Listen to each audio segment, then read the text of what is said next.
There's no such thing as balance if you want to be good at something. You are Singapore's elite basketballer and you're about to head off to Spain. My name is Madeline. I am 19 this year and I am proudly Singaporean. I've represented the country in both football and basketball, but currently I'm just focusing on basketball, and it was amazing. Got to wear an NBA jersey? Yes. The truth is 80% of the work is done by myself. I don't really have a private coach. We couldn't even go to a court. Okay. So I would just go out to the back and dribble. Every day I would just dribble, and that's probably why I'm so comfortable with the ball, because I just dribbled every day. I had no court. People would just be talking in my ear like, no, you're doing too much, you're doing this, you're doing that. I tried to change my game to become more like everyone else. I didn't understand that being different was special. I think it's right, I'm gonna go and do it and trust in it. If it turns out to be wrong, then that's fine. I'll just learn from it. I don't want to just be good here. I want to play overseas. In a month, I'm leaving the country. I'm moving to Spain. I'm a nobody. I need to prove to everyone that I belong. I don't know what's going to happen. That's exactly what makes it so exhilarating.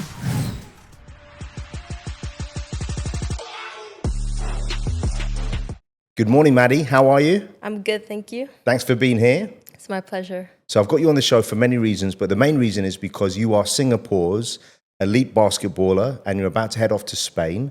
But for the few people that don't know you, can you give a little bit of an introduction as to who you are and what you're doing? And then we'll unpack your beautiful journey thus far. Okay, so my name is Madeline. I am 19 this year and I am proudly Singaporean. So I'm very into sports. I've represented the country in both football and basketball, but currently I'm just focusing on basketball and hoping that it will take me very far, and that is one of the goals that I have. Beautiful. So I got to meet you because you're my daughter Talia's coach, yes, friend, and mentor. So I'm very grateful for that. But let's unpack your journey. So you're mixed like me. What's your mix? I'm half Australian, half Chinese. So my dad's Australian and my mom's Singaporean. You know what? I never heard of the term Eurasian until I moved to Singapore in 2001. I'd never heard of it because where I grew up, there was typically only maybe one Chinese person in your year at school or maybe in the school. So meeting other mixed people was quite rare. But growing up in Singapore, what was it like? Did you go to local school? Yes, local school all the way. So from primary school, I went to Nanyang Primary. That is one of the elite, so-called elite schools. So that was a very different and a unique experience for me as well. How did you get in there? Were you part of the alumni because of your mum? Yeah, because of my mom. I only got it because my mom was from Nanyang Primary, and so was all my aunties. Okay. So that's how I got in. Then for secondary school, I went to Chung Cheng High, which is slightly different from Nanyang Primary, but there was a very strong Chinese culture. So that was good because I got to immerse myself in that and really embrace it. And now? And then I went to Hwa Chong Junior College. Yeah. So which is one of the top two schools in Singapore. Yes. Are you going to say it's the top school? Yes, for sure. Is there a lot of rivalry with Raffles? A lot. Really? But I don't feel it. You know what's weird? I've worked with some people that could meet somebody in Singapore and know what school they went to. I can't do that. Can you? Well, just by the way that they talk and their mannerisms.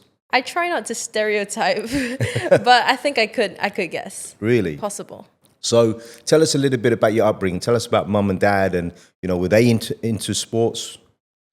Okay, so I was raised quite differently from other kids, I think. How so? I didn't really get to watch a lot of television or have a lot of screen time as a kid. Okay. But I enjoyed that. I didn't feel like I was missing out. Sure. So when I was 7 or 8, I was put into martial arts, actually. That was the first sport I did. Which martial arts? Wushu. Okay. And then I joined tennis CCA as well. So in primary school, I was in Wushu and tennis. Wow. And then outside, I started doing football. And then my mother played basketball. So on the weekends, I'll watch her play. So actually, as a kid, basketball was my fourth sport. Really? Yeah. Okay. Only until maybe when I was 12, then that's when I started playing for a club. Basketball club or football A club? basketball club. Oh, so you played for a basketball club first before football? Football, I got called up to the national development team when I was 12 as well. Wow. Yeah. How did they see you? Just at school? So I joined this football clinic on Saturdays. It was at Queensway. It was this grassroots program. It was free. It was great. Like, it was just for girls to go and play. And then from there, I got picked. What position were you? When I was 12, there were no positions. No, but older, when you got a bit more serious. Center midfield. So Okay. either center defensive mid, but I prefer center attacking mid. It's crazy because you kind of played that in a basketball context. If you think I about guess, it. yeah. Do you know what I mean? The controller, Yeah. the distributor. Yeah. Well, if you think about it, that means you've always had that awareness of who's playing on the field or on the court. Yeah, and spacing, seeing the gaps. I think that's something that I took from football to I basketball. want to talk about the technicals because a lot of people don't. I love breaking down things technically. We'll do that later. So, and then what happened? And then how did basketball find you? Is it because your mum said it or because of school? So I decided to do basketball as a co-curriculum activity in secondary school. So in Chongqing High, I joined the basketball team because I wasn't particularly a big fan of wushu. It was very good for me, but I didn't enjoy it. Yeah. You know, and tennis. By the way, wushu, for people that don't know, it's a traditional Chinese martial art. It's kung fu, right? Yeah. And then as for tennis, I did consider actually pursuing that as well because I think I was pretty decent. Yeah. But I don't know, it was just an individual sport and I didn't feel the same passion towards it as Yeah. I did for football. Yeah. So that's why I decided to try basketball for secondary school, just try something new. Yeah. And that's where my love for the game really developed, I think. And really then started. and then when did you start, like, did you realize that your mum used to play? Did she get involved? Why I'm asking is that some parents that used to play get very involved and others don't. I'm just curious, what was it like with mum? I would say it's quite interesting because she didn't necessarily push me towards basketball. Yeah. It was just that because of her, I was around the sport. Yeah. So sure, she was happy that I joined the co-curriculum activity, but actually when I started specializing in both football and basketball, Yeah. I think she preferred football for me. You know why I touch upon that? Because I know the background story, because I know you, right? There's probably a misconception because your mum did basketball. Yeah. She was on your case to do it. It's like for me with boxing and athletics, and actually the kids ended up pursuing whatever it was that they wanted, because it's got to be your choice ultimately. But, you know, when did you first beat her in a one-on-one? Okay, but to be fair, we never did one-on-one. Really? No. Well, all right, what about a game of horse? Or, But you know? yeah, but we used to play on Sundays with a couple of friends, very close friends. So my mom, my brother, and I, and a couple of other friends will always compete. Okay. 2-on-2, 3-on-3, 4-on-4, and I'll be super competitive Yeah. with my brother and my mother. I bet. And I was like, I want to guard my mom. But then after a while, I felt kind of like Feel bad, is I it? felt bad. So are you a better player than your mum now? Yes. Hands down, easy. Well, I don't want to say that because I don't want to disrespect my Why? mom. Just be honest. You know, like, But can you yes. beat her in a race? She's fast though. She's doing track now. Yeah, you But told I me. can definitely beat her in a race. But she is fast. I would give her that. She can beat some of my teammates for sure. Really? Yeah, And she's she's how fast. old now? 50 something. Yeah, that's really impressive.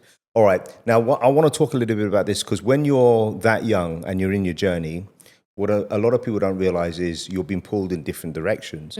You've got your studying, you know, you've got boys, girls, you've got other sports, you've got going out, you've got the rigors of life. How did you stay committed to sport? Because a lot of people do it and they reach maybe 16. That's what I've experienced, 16, and then it stops, it dies. How did you keep that focal point throughout, you know, your teenage years?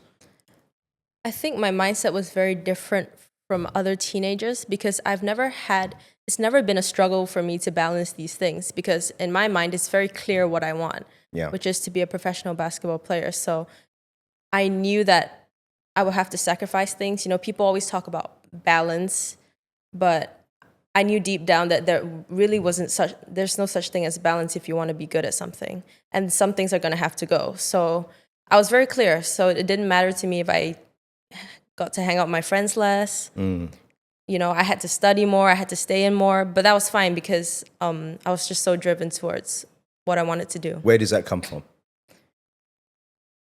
No idea. It's innate. It's in your DNA. You know. I don't think it was in my DNA. When I was in primary school, it wasn't like that. But one day when the light switch clicked, and I said, I want to do this, from then on, it's just been tunnel vision. How old were you? I was 14. Yeah. I remember the moment. Yeah. It's like, well, no, the reason why I mention it is I was like that from the age of maybe 8. I remember thinking I was dialed in. I was locked in. I was always thinking, you know, how do I get an edge? How am I competing? But the other misconception I feel is that a lot of people that do sports are so focused on sports that they, you know, don't get a chance to balance their studies, right? Now, you've managed to do both, which is really difficult, and you're going to have that going into university. But, you know, tell us about how you do that, because, you know, with my kids, I always say to them at the end of the day, whether or not you're going to make your career professionally from doing sports, it's minimal. And even if you do, you need to make sure you do your studies, right? So how do you deal with that? I think, again, it was just driven for my love of basketball, because I knew that if my studies weren't good, there would be less options for me. And so if I want the highest chance of succeeding in basketball, that means going to a good university. And that meant that I had to get my grades straight. So I really didn't enjoy studying, especially when I was younger. Like in secondary school, I didn't understand why I had to do it.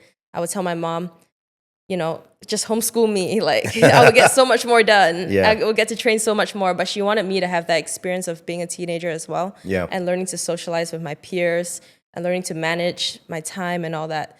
So for me, it was just, I had no choice. You know, I had to study in order to succeed for basketball. And that was just one of the things you had to do. I love that.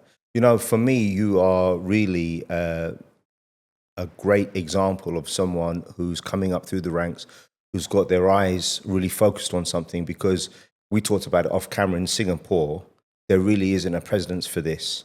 I think one other person kind of pursued this path. Just talk about that, because what you're doing, it's unusual. You're going to Spain, right? So unpack that whole thought process for us. So I do actually like the prospect of being the first to do something, because it's just so exciting. You know, I don't know what's going to happen. And that's also what gives me the motivation to continue, just this curiosity to see how far I can go. And, you know, there's this uncertainty that comes with it. And a lot of people try and use that as a negative point, like, oh, you don't know what's going to happen. No one's done this before. You might fail. But I've tried to turn that into more of a positive thing. Like, yes, I don't know what's going to happen. That's exactly what makes it so exhilarating. You know, I saw you on the bench coaching Talia, but I didn't know who you were. And I just thought, you're a little bit young, right? And I was a bit skeptical. And I didn't see you saying much, but you were having an impact on the girls. But maybe 2 or 3 games later, I saw you during practice. And I don't know exactly, but I think I saw you shoot 15 baskets, 2 and 3 pointers without missing. And I was watching you, I thought, shit, that's why she's here. That's what you were doing. Talk about like where you go to train. So apart from the clubs, you're on the Singapore national team. I would imagine a lot of it's done on your own as well, right? Yeah, truly. Most of it. And I don't want to make it sound like I'm here just because of my own work. It's not. I have had a lot of support. But the truth is 80% of the work is done by myself. I don't really have a private coach. I've been to private sessions before important tournaments, but it's very expensive. And my mom didn't want, and I also don't expect her to pay for so many private lessons every week. So I've just had to learn to train myself and be my own coach. And I think that's also why I'm into coaching now, because I've coached myself. So I feel like I have some sort of knowledge to help other people. Yeah. And especially because when I was 14, it was during COVID. So all the more I was by myself. There was no one around. And I just had to figure it out. So what would you do? Go to the local court? Yeah. So, no, when I first started, it was circuit breaker. So we couldn't even go to a court. Okay. So I would just go out to the back and dribble. Every day I would just dribble. And that's probably why I'm so comfortable with the ball, because I just dribbled every day. I had no court. I had nothing else to do.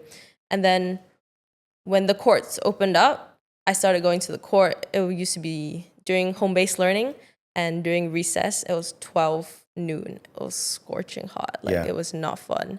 But by the way, I've seen you coaching the girls when you're doing coaching outside. You're doing back-to-back lessons for multiple hours.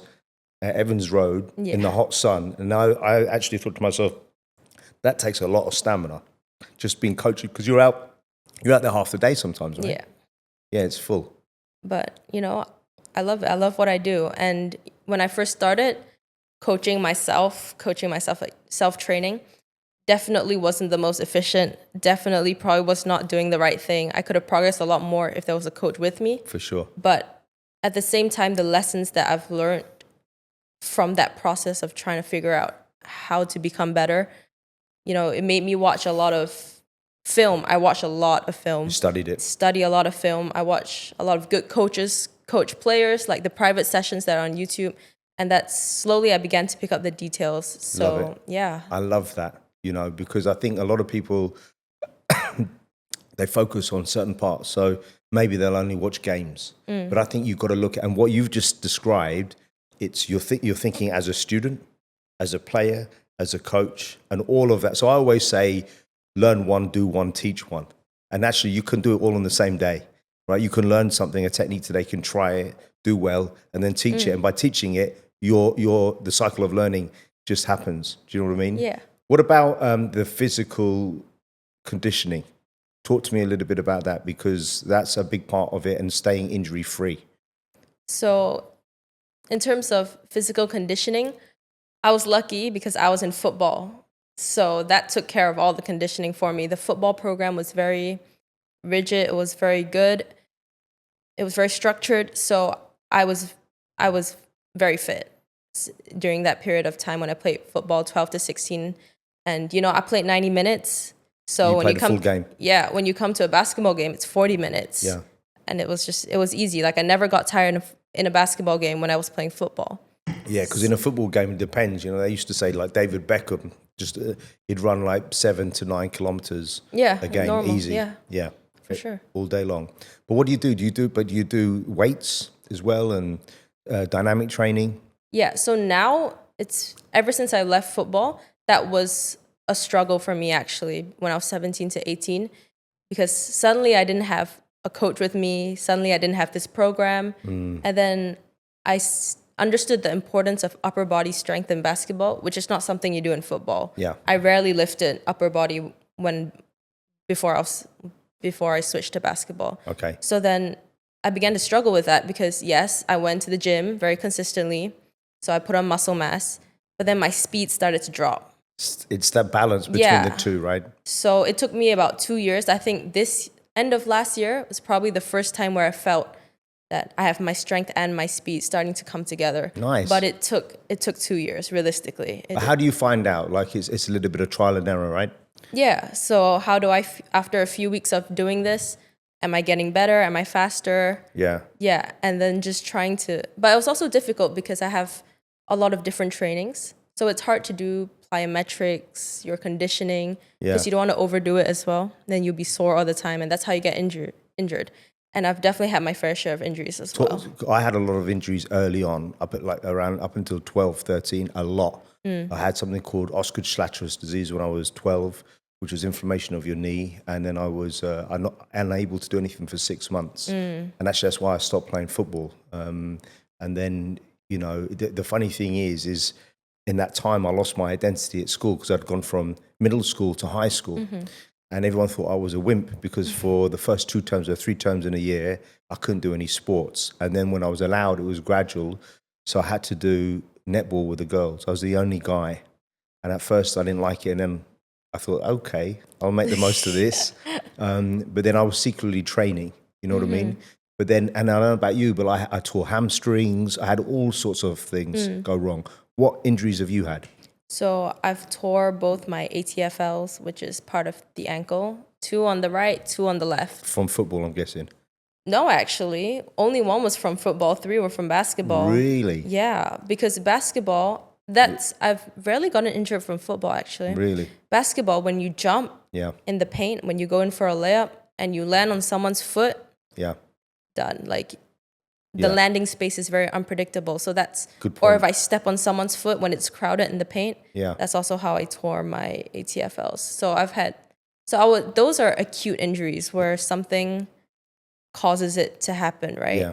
And then there's another type of injury, which is more chronic injuries. Yeah. So I've suffered from really bad shin splints. Yeah, Talia's got that at the moment. Yeah. But the problem with chronic pain is it's just you end up sometimes getting so used to the pain, but the injury becomes worse and worse and worse, and then bang, you have a big injury, and then you're out for months.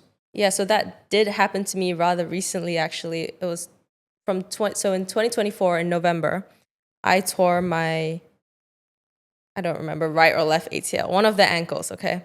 And then my mom told me to get back by myself because I've already tore it 3 times. She was like, you should know all the physio, you should know your body. Yeah. You shouldn't need a physio. Yeah. And I agreed. I was like, I can do it. I'm the same. But then I got myself back too fast and I tweaked it again. So a 1-month injury turned into 3 months. Yeah.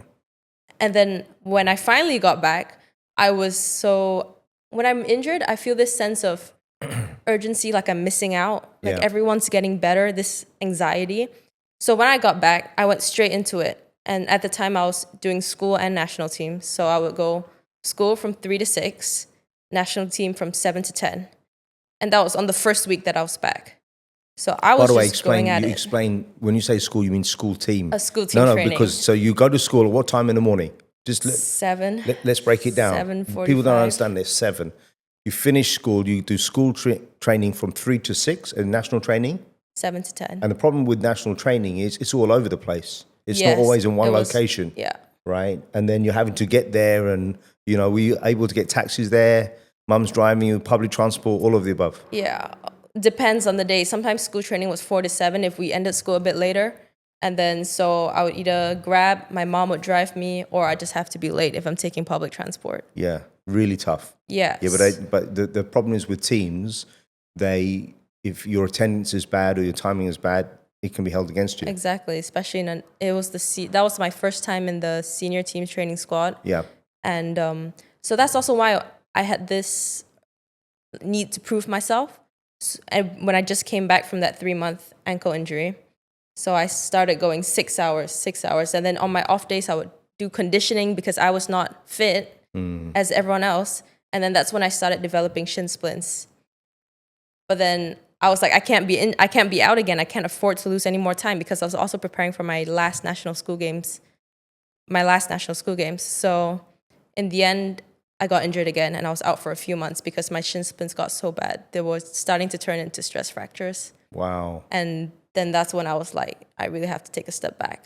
Yeah, that was very difficult for me. It's depressing, right? Because you don't know if that's the thing that people don't understand. It's not just the physical side; it's the psychological side. And knowing you're out means that all the other girls you're playing with, they've got 6 months on you. Yes, technique training and whatnot. Terrible. Yeah, it's really tough. I've got a friend, it's a 2-time Commonwealth gold medalist as a gymnast, and I think he's had either 22 or 26 surgeries.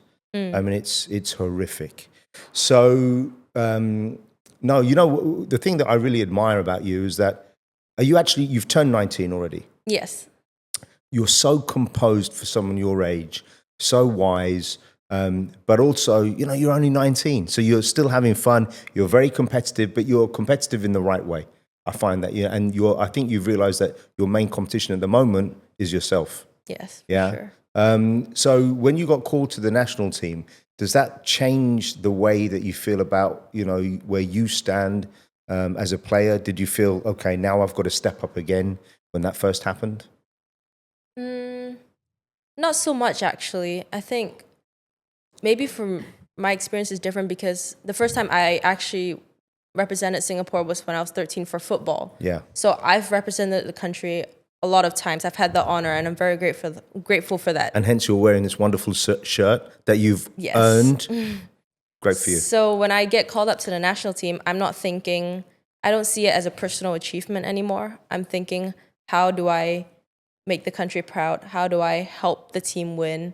So for me, I try not to think about it as, oh, this is me being good. Like, this is me elevating my game. Yeah. I'm trying to look at it as more of a collective unit because I love it. National team is just bigger than you. You know what I mean? Yeah. And then talk a little bit about the challenges that one has with confidence, because again, one of the biggest things for me is when I look at anyone, be it in sports or in business, I always say there's a huge difference between interested, passionate, and obsessed. When you're obsessed with something, it becomes everything. So any little thing that goes wrong, I always find that the knock-on effect is infinitely more. Exactly. And then if things are going poorly, or you're not playing well, or your coach isn't seeing you, next thing you know, you may have confidence issues. What's that look like for you? So yeah, I definitely had my fair share of confidence issues. When I first started, 14 to 15, none of that existed. Like, it didn't matter. You just played. I just played. I remember I went for this tournament in Malaysia. I was 15. I was playing under 23 girls. Those girls, some of them were part of the Malaysian senior national team. So, but I didn't know. I didn't know any better. So I just went out there and played. Ignorance can be bliss. Exactly. Right? So at that age, I had no idea. I used to play against boys as well. So that really helped. Yeah, I never struggled with confidence until I hit 16. And then that's when I started playing with girls my age. And then I had a coach. There was just a lot of issues in terms of the way I played, because I played very different from everyone else. I was brought up, like, I was trained differently. I wasn't in a local club. Yeah. I played with an international club. I played with boys. So I was very flashy. Yeah. Tried to do a lot of difficult moves because that's what I felt would take me to the next level. But then that's not how all coaches feel. They're like, you should play simple. You should do this. It was frowned upon. Exactly. So soon I tried to change my game to become more like everyone else. I didn't understand that being different was special, because 100%. everyone made it seem like it was a negative. Yeah. So everywhere I played, people would just be talking in my ear like, no, you're doing too much, you're doing this, you're doing that. And then it really started to wear down on me. After, no matter how strong, I was just 16. Like, it really did start to get to me. Of course. And, my mom tried to pull me out of it, and it took about 2 to 3 years to get me out of that rut. Yeah. I stopped shooting. When I was 15, I was shooting lights out. And then when I was 16, some people told me, oh, I'm not allowed to shoot anymore. Yeah. So then I just stopped shooting. Yeah. And then it was so hard for me to start again because, I still had this mental block. I think if you look at Talia, I remember when she started playing basketball, and it was like around the COVID time, and it was 3-on-3, and she was just relentless. And I actually said to her the other day, in some ways, you were a better player back then in terms of the way that you played, because you were just playing. Yeah. You weren't afraid to take shots. You weren't afraid to do this, that, and the other. And I've seen it with all my children, that fear. And I remember, so the thing that I've learned as a parent now is to embrace that whole, you were very advanced at the fact that you can even embrace it, because when I was your age, if you asked me, are you afraid? I would laugh in your face. And it wasn't until I was about 45, I'm 48 now, through my son's boxing journey, did I realize I actually was afraid. And I remember I was in a race once when it was a 400 meters, and I came off the third 100, and a guy pulled up on me, and I realized I'm not going to win this race. And my mum and dad were there, and I actually pretended I had a torn hamstring, and I limped home. And I had to carry that lie out for about a few weeks, and it was because I was embarrassed to lose, right? And then, but at the time, you're really not grasping that, and you bury it somewhere. So I'm so glad, because a lot of people listening to this, especially young female athletes, will realize what they're going through is very, very normal. Very normal, yes. And the biggest challenge I find with things like basketball, I always did solo sports, but even then, there's always an element of team. But there is politics in the game. There is popularity, because if you're not well liked within the team, you may not get the ball in the first place. So it's that balancing act. But what I've seen of you in the short time that I've really gotten to know you is that I think you now recognize that in order to be great, you have to be you. You have to be authentic. Yes. You have to be unique, right? Yes. So tell me now, like, how you've decided to embrace that, and how, you're the best player in Singapore because you're being you. So, I'm not going to lie, I'm not perfect. I have not fully overcome it. I'm still working on it. It's something that I try and work on every day. Of course. But now I think is just realizing, just remembering my end goal, the big picture, you know.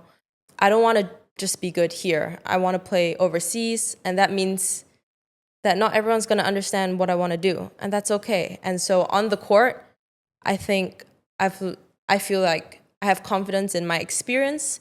So if there's a decision, I'm going to make it. It doesn't matter whether coach or my teammates think it's right or wrong. If I think it's right, I'm going to go and do it and trust in it. If it turns out to be wrong, then that's fine.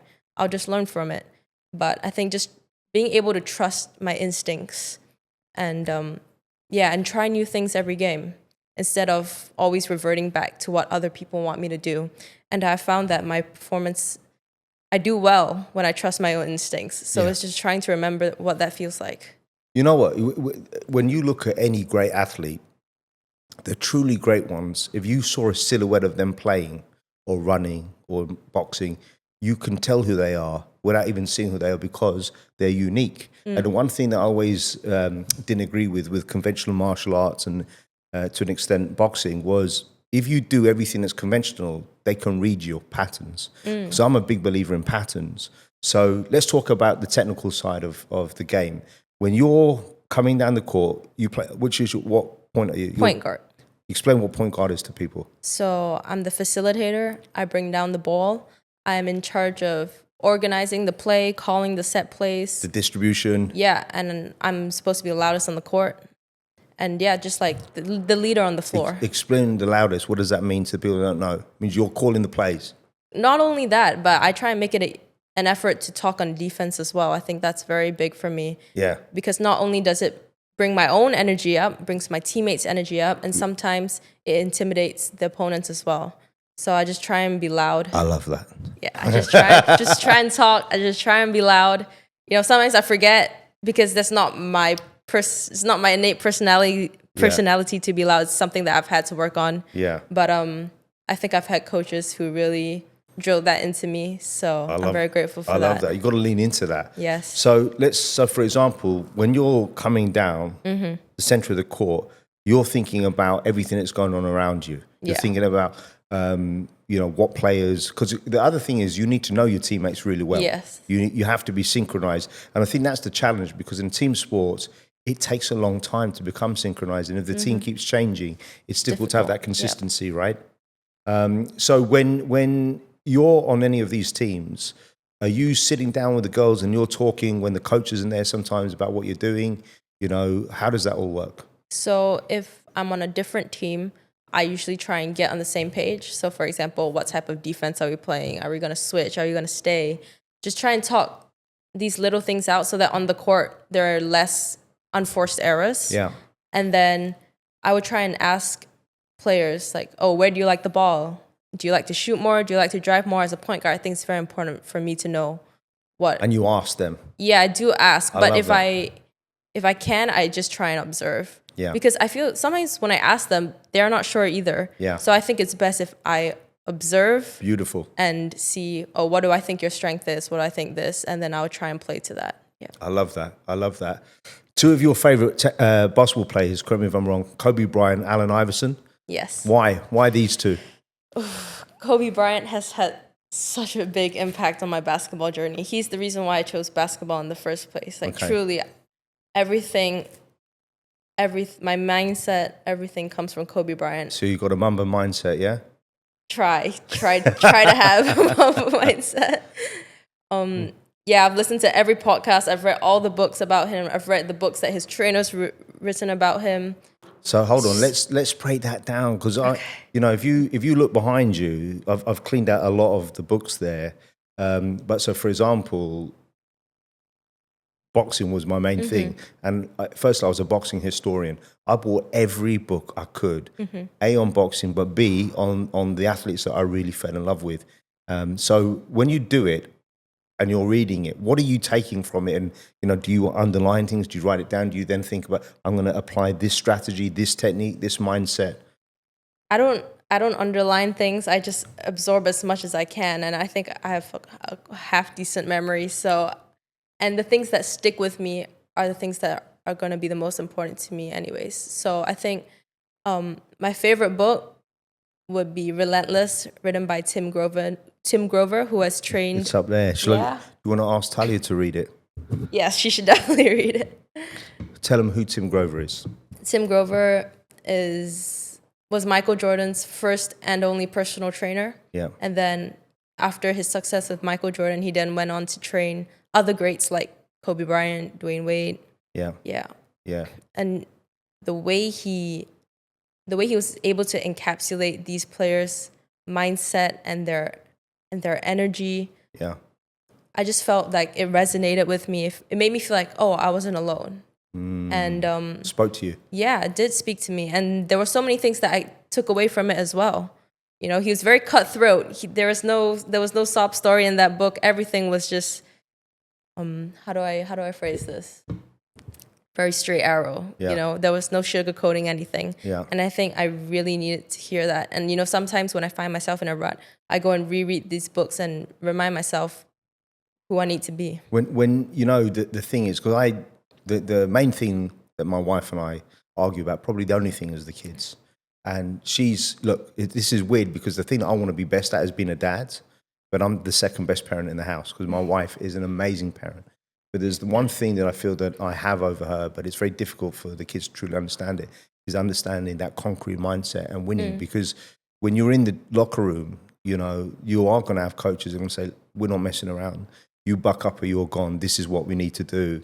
But I always found that I became that person because I've always felt that when we're out there, this is war.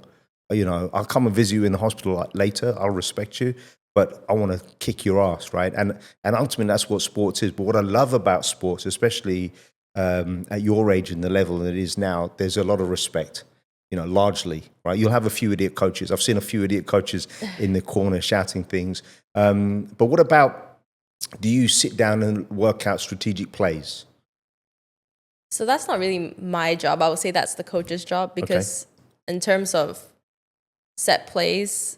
Will they come to you and say, look, Maddie, this is what we're thinking of doing? But say they're new plays. Do you then sit down and try and memorize them and definitely. I will definitely memorize them. And I'll always try and think of counters. I ask a lot of questions like why are we setting this screen? What is the point of doing this? Just try and really understand it because if you can really understand the play, that's when the play is just a play, you know. After a while, it gets very repetitive. Yeah. The opponents are going to figure it out. Correct. So it's really how you read off the play. The play is more of a guide to help the team perform, not an instruction manual. Yeah. Do you write down your personal bests for some of your training? You know, so how fast you run this time or what are you doing? I'm just curious, like how detailed and meticulous is your training? Yeah, I mean, I track my weights. I track how high I can jump, but that's just which part of the net and now which part of the board. I don't measure. I don't have any of the devices. Well, do you ever say to yourself, so like with Talia, she'll say, Daddy, I'm short because of you, and she'll blame me. I used to. Right, but you are what you are. You have to roll with what you have, right? Yeah. How tall are you? 1.6 on a good day. On a good first thing in the morning when you've been stretched out. You know what? But that's okay. Do you know what I mean? So how do you counter that as you've got to be more dynamic, aggressive in your game, right? You can't make excuses for your height. Exactly. So I used to resent my height. Because really? I used to be like, if only I was 1.7, if only. And then after a while, it's just like, okay, I'm not going to grow. Yeah. I knew actually when I was 14 that I wasn't going to grow anymore because my mom took me to see a height doctor as a way to convince me not to play basketball. Jeez. Your mom's a savage. Yeah, because I was like, no, I really want to do this. She's like, all right, let's go see how tall you're going to be then. And then I was like praying like, okay, at least 1.7, at least 1.75. And then the doctor was like, no, you're not going to grow. Your bones are nearly, they look like they've fused already. Yeah. So then it was very hard for me to accept that because part of me felt like it was so unfair. Yeah. But after a while, I realized that it's actually a good thing that I'm short. Like, truly, I'm not just saying that. It's a good thing that I'm short because in Singapore, if I had been 1.7, 1.8, I would have been made to play a different position. Yeah. I would be playing a big, and then I wouldn't have the craftiness that I do. And then when I go overseas, 1.7, 1.8 is small. So, I'm small here. I'm used to being small, Yeah. I'm used to being the smallest on the floor. So now when I go overseas, even if I'm playing against much bigger girls, it doesn't matter because I'm always the smallest anyways. So I think I've just managed to get over that. You know, one of the things in talking to you is what I love is how well-rounded your thought process is, your psychology, and I think it makes a huge difference, right? Because what you're doing is you're about to step up really and play with some elite athletes. So let's talk about that because when we talked earlier, we said, you know, in football, you're taking care of a lot more in terms of your physicality, you know, massages, treatments and whatnot. Right now, everything is self-funded for you? Pretty much, yeah. Okay, so let's break that down because I think if you are an elite athlete, you're ideally going for some sort of physio treatment, massage typically twice a week, right? You probably go twice a year, right? It depends. I have to budget properly. So if it's before a tournament, then I will go once and I'll make sure I have to like get the most out of the session. So I make sure that I'm super sore. I make sure I do it right after the hardest training, 2 days before the competition. And do you see a sports physio? Yeah, or I go for sports massage by or TCM. Okay. Yeah. You have TCM? Yeah. Acupuncture? TCM, yeah. I used to have acupuncture a lot. I think I never knew if it worked or not because your body is healing, but I did it for years and do you think it works for you? Definitely. Do you do cupping as well? Good.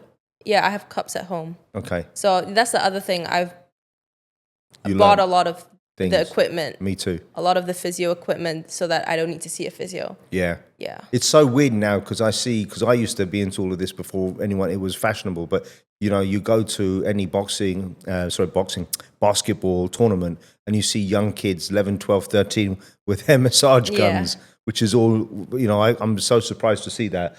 Let's talk a little bit about sponsorship. So right now you don't have any sponsorship.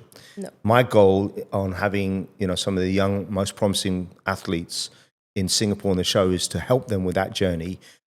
So you're open to getting some sponsorship now? Definitely. I mean, I would love to have sponsorships. I'd love to have more people a part of my journey like that. I would be so grateful and honored to have that. Good. So we're going to put that out there and hopefully someone's going to reach out to you and say, listen, how can we get involved? Hopefully. Yeah. So what's next? When are you taking off to Spain? Tell us about what you're going to be doing there and what the next 6 months looks like for you. So in a month, I'm leaving the country. I'm moving to Spain. Yeah. I'm going to be studying university. And at the same time, I will be under a basketball institute who will take care of my training in the morning for individual skills and gym. And then they'll place me in a club. So at night, I'll have club training. I'll be playing with a local women's team. Okay. Yeah. That's amazing. And then have you been there? Have you gone to meet everyone already? So no, I've been there in January for a camp. That's how I decided, like, hey, this is the place I want to be. This is where I think I can go far. How did you even come up with Spain? I mean, it has the second best basketball in the world, I feel. Yeah. I mean, US is obviously the best. Yeah. But Spain is pretty close too. I mean, the league, and then they're part of the EuroLeague as well. EuroLeague is actually very big now. So, yeah, my mom did most of the research. Have to give credit to her. Of course, you have to give props to mum and dad. So when you went there, like, is it linked to the university? Was it separate? It's kind of linked. It's linked in the sense that the university knows that I'll be doing this. So okay. they will juggle my school schedule around my training. And on top of that, you're going to be learning Spanish. Yes. Yeah. Yes, I have. I spoke to Italia about this, and I'm worried that, you know, if she goes to Spain, it's because she thinks Spanish people are good looking, and she's going for that reason. No, but in all seriousness, are you nervous? Excited? Excited, definitely very excited. Yeah. For this new part of my journey. I feel like, I mean, I love Singapore, but I feel like it's time for me to move on. 100%. Right, Singapore will always be here. Let's go and talk a little bit about your visualization. What are the goals that you've got in the next few years? And then I want to talk about what you want to do beyond that. Okay, so my personal goals are to obviously make the big leagues in the future. I know that when I go there, I know for a fact that I'm going to start at the bottom, the lower divisions, because I expect myself to start. I'm a nobody. I need to prove to everyone that I belong, and then I need to slowly climb the ranks. And it's going to be a very long and grueling process. It's not always going to be pretty, but I'm really looking forward to that. Okay. And eventually, being able to play professional basketball. And one of the things that we talked about, and I just love that you have these things in the back of your mind, is that when this is all over, that you would potentially want to set up a coaching academy here in Singapore to help, future generations. Yes, definitely. I would want to set up an academy, but I don't really want to call it an academy. An academy sometimes implies that, we're just playing local competitions. Okay. The true purpose of what I want to set up is to help kids go overseas to play professionally. Okay. Because I don't think, there's not anything like that here as of now. Yeah. So, and I would have loved to have that. And I feel like football, there are things. There are programs, yeah, right? There are programs that are more similar to that in helping kids go pro. And that is why there are more footballers now who have dreams of playing professional football. Sure. Yeah, as compared to basketball. I think the psychology has always been Singapore's a small country, so therefore we may not have great athletes. But look, the reality is you're one person. You might come from a small nation, but Joseph Schooling, he proved that anything is possible. And I think what you're about to embark upon, we're all going to witness it. We're all going to be on side. I'm excited for you. Are you going to fly out there on your own, or are mum and dad going to go with you? Yeah, they'll get you settled in. Get me settled in. Talia's going to be really sad when you leave. I guarantee she's going to cry. But I want to thank you because you've played a very instrumental role in helping her in her journey. When I look at my kids, I look at Talia. Talia is so multi-talented. In some ways, I feel, because I think your sport sometimes finds you for whatever reason. It could be because you watched it on TV. It could be because your friends play it. In some ways, I'm not sad about this at all, but if she had become a boxer, I think she'd become world class. She's just got that savage side to her. And the thing about boxing is you get to fight people that, in theory, are around your size and weight. But what basketball has given her is just a passion. She loves it, right? And I think the worst thing is if you play a sport that you truly love, and then at some point that goes because of the negativity attached with competition or the politics. But you've seemed to have maintained that love for it. It was not easy. There were times that I hated it. Really? Yeah, truly. And you know what? If I didn't have the goal of playing professional basketball, I would not be playing basketball. So interesting. The lows were really, in fact, for basketball, there have been more lows than highs, for sure. I've not enjoyed playing it a lot. There are times when I don't do well, especially after a loss. It's just because it means so much to me because I've worked so hard and then I don't perform. It was pretty hard to deal with. But just always something that I've tried to work on is always keeping the big picture in mind, and I think that's really what helps move me reset, move forward, go again. I love it. Yeah, because I realize that it doesn't matter if I do badly or if I do well now. If I do well, it doesn't matter. I still have to wake up and do the same thing. Still have to go and work hard. If I do badly, it doesn't matter. I still have to go and work hard. So just trying to take the emotion out of it and realizing that it doesn't matter. Obviously, I'm still going to try and win. But this is all part of the process. You played recently in the NBA. What was it called? Oh, the Rising Stars. Yeah. What was that? Tell everyone what that. So this year I played in the celebrity game. It wasn't part of the proper tournament. But last year I got to be part of. You were, right? The NBA Rising Stars. That was the first year that this tournament. We'll put a video up. It looked brilliant. Yeah, it was amazing. Got to wear an NBA jersey. Yes. Just playing against. We were grouped with Malaysia and Japan. So the first game we played against Malaysia. So it was basically this tournament's about the best high schools in each country. So my junior college, Hwa Chong, we won our national school competition. So that's how we qualified. So we played against Malaysia. It was a very close game, but we managed to win. That was amazing. And then we played Japan, and we got absolutely killed. Got smashed, right? Smashed. But they had one girl playing who looked ridiculously big and tall. My year there were two. 2, yeah. Yeah. Okay. And then, but Japan went on to beat everybody.